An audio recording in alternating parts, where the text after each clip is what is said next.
Hi guys, it's Julie from cookedbyjulie.com. Today I'll be sharing a chocolate M&M brownie recipe.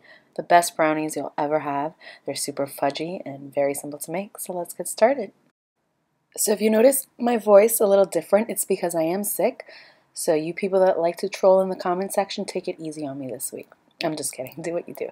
Alright, the first thing you want to do is melt the butter and chocolate.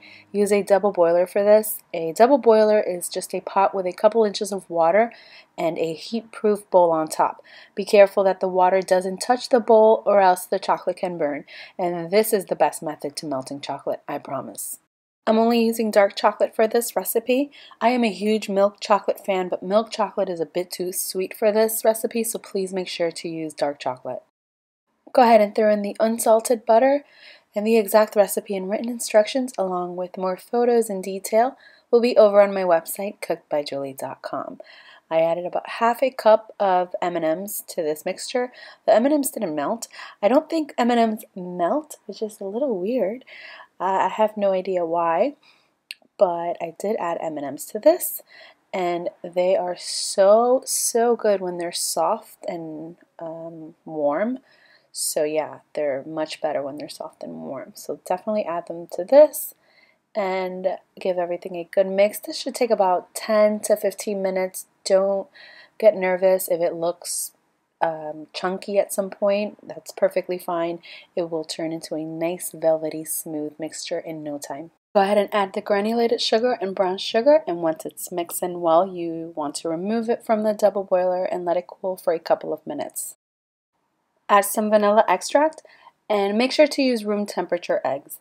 You want to add the eggs about 1 to 2 at a time and mix them in well.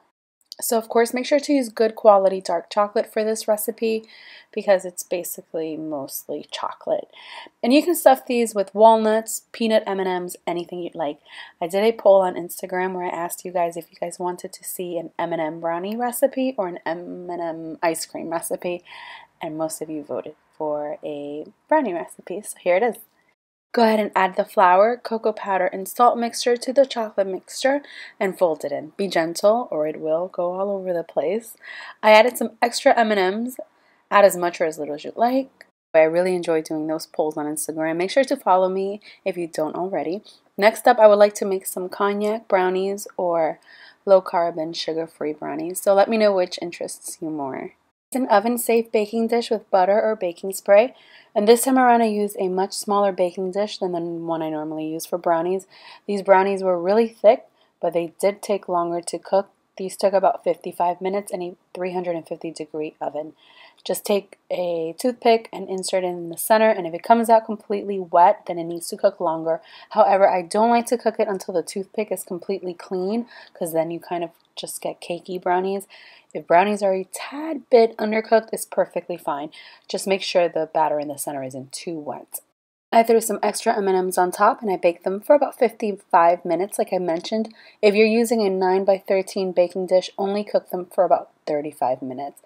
So this is what they look like. They were so rich and fudgy and chocolatey and just so good. Definitely give these brownies a try. Let me know if you do make them, and I want to thank you guys so much for watching.